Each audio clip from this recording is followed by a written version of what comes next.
everyone, this is Nidhi and welcome back to my channel all about law. Now see, when it comes to a consumer, it is very common that the consumer will feel that he or she is being cheated. Okay, consumer के साथ cheating होना बहुत ही common है. Okay, so we were talking about the Consumer Protection Act and we have already discussed in our previous video who is a consumer and what are the various consumer rights. There are 6 consumer rights which we have already discussed in the previous video. The link you can find in the description box. So we know that for the protection of the consumers, Consumer Protection Act 2019 has come into existence. Okay, earlier it was 1986, but now with few amendments it has become the Consumer Protection Act 2019.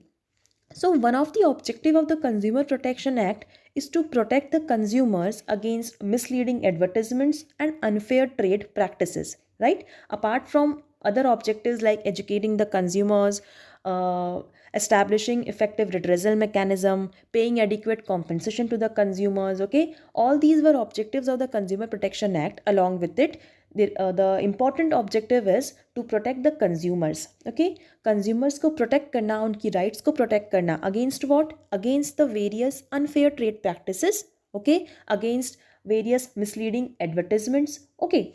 So today let us talk about the common unfair trade practices, okay? किस type की unfair treatment consumers के साथ होता है for which they can seek redressal, okay? They can go to the consumer forum against which of the various unfair trade practices. This is defined under the section 2 subsection 47 of the Consumer Protection Act 2019. Now let us talk about the various trade practices. See, the very first is manufacturing spurious goods or providing defective services. Spurious goods का मतलब होता है fake, नकली या जाली, है ना? अगर इस टाइप के नकली products, okay, spurious और defective goods अगर consumer को दिए जा रहे हैं, if the seller is selling defective goods, spurious goods or providing any defective service, then it will come under unfair trade practice. For example, if you are going to buy an airtight bottle, okay, and it is being told that this bottle will have no leakage, okay, जब आप उसे use करने लगते हैं, you observe that the water is leaking out of the water bottle. तो क्या it is defective good? Yes, it is a defective good and you can definitely go to the seller for either its replacement or getting your money back. Similarly, defective service भी हो सकती है, like you have installed an air conditioner in your room and the after sale services are not proper, okay, they are not properly hearing your problems, they are not coming proper for the servicing which is being guaranteed already, okay, for which you have already been paid. So such service will come under defective service, okay, and it will be known as unfair trade practice. Clear? Second one is not issuing cash memos or bills for the goods being purchased or services rendered.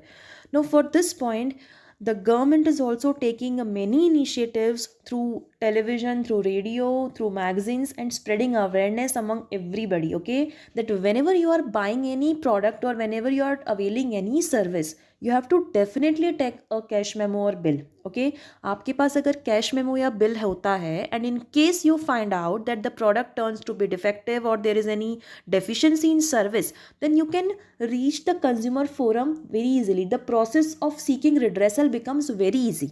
ठीक है ना, क्योंकि cash memo क्या है, bill एक proof होता है that you have paid for this particular product और service. In case you are not having it and बाद में अगर कोई डिफेक्टिव या डेफिशिएंसी आती है तो it becomes very difficult to get the compensation back. लेकिन अगर आपके पास कैश मेमो है तो whatever is the effective redressal like getting compensation या filing complaint, getting your money back या getting the replacement of that product, it becomes easier.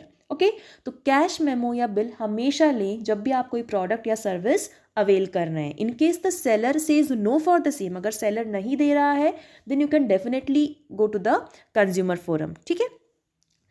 Then is refusing to take back or withdraw the goods or service and not refunding the consideration. ठीक है, अगर आपने कोई good या service avail किया, goods purchase करे हैं and अगर वो डिफेक्टिव है और अगर सेलर आपके पास कैश मेमो भी है और अगर वो सेलर उस गुड्स को रिप्लेस करने के लिए, ठीक है, या फिर आपका मनी बैक करने के लिए रिफ्यूज़ कर देता है, then it will also come under the purview of unfair trade practice. Important है कि यहाँ पे आपके पास कैश मेमो होना चाहिए.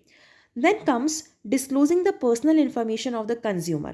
Now see, whenever you're buying any product or you're availing any service, many times it happens that you have to disclose your personal information in many cases.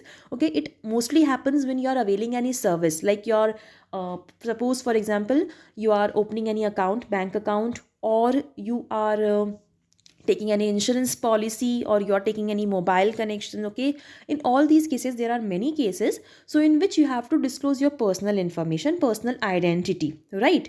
And if the seller is misusing your personal information, or he is disclosing the personal information to other people without your prior permission, okay, disclosing your personal information to strangers, then in this case also you can go to the consumer forum and you can file the complaint against such a seller. Okay, because this comes against this comes within the ambit of unfair trade practice.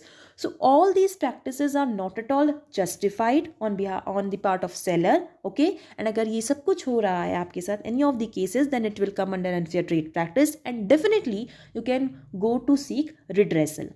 अब जब unfair trade practice हो रही है, okay, so under the consumer protection act if you want to seek redressal, है ना, अगर आपको आपकी कंप्लेंट्स ले जाकर आपको फाइल करनी है तो आप कहाँ पर फाइल करेंगे? For that consumer protection councils have been established by the government at the district level, at the state level, as well as at the national level, okay, depending upon the jurisdiction. ठीक है, now इसके अलावा ये तो एक offline mode हो गया, ठीक है। ऑनलाइन भी under the the new amendment which is being incorporated under the 2019 act, उसके अंदर भी एक ई दाखिल पोर्टल है। Okay, e Daakhil portal is basically an online platform where the complainant can file complaint, where the buyer can file complaint in a easy manner, okay, in online mode. It is an inexpensive mode of filing complaint seeking redressal, as well as it is a speedy mode also as compared to the offline mode. लेकिन जब हम offline mode की बात करें, अगर आपको offline तरीके से कंप्लेंट फाइल करनी है, then at the district level there is district commission या district forum, at state level it is state commission, and at the national level it is national commission, that is consumer protection council. अगर आपकी जो goods या service है, ठीक है, for which you have paid the value, and if the value of goods और services that you have paid is up to ₹1 crore, then you can file the complain in the district forum only. ठीक है, अगर आपकी जो goods या service है उसकी value कहाँ तक है, basically it is the monetary limit, okay, and if it is up to 1 crore you can file your complaint to district commission. If the value of goods or service exceeds 1 crore but it is less than 10 crore, if the limit is 1 crore to 10 crore, more than 1 crore but less than 10 crore, you can file your complaint in the state commission. And if it is higher, if the monetary limit, if the value of goods and service is higher than 10 crores, then you can go to the national commission or national forum to file your complaint. So this was basically about what are the various unfair trade practices and how you can seek redressal, okay, where you can go to seek redressal, आपकी complaints आप कहाँ पर file कर सकते हैं। Consumer protection के बारे में और अपकमिंग वीडियोस के लिए please do subscribe and like the videos. In case you are having any feedback, please drop them in the comment section. Till then, have a nice day, keep watching and keep subscribing. Have a great day. Bye. Thank you all.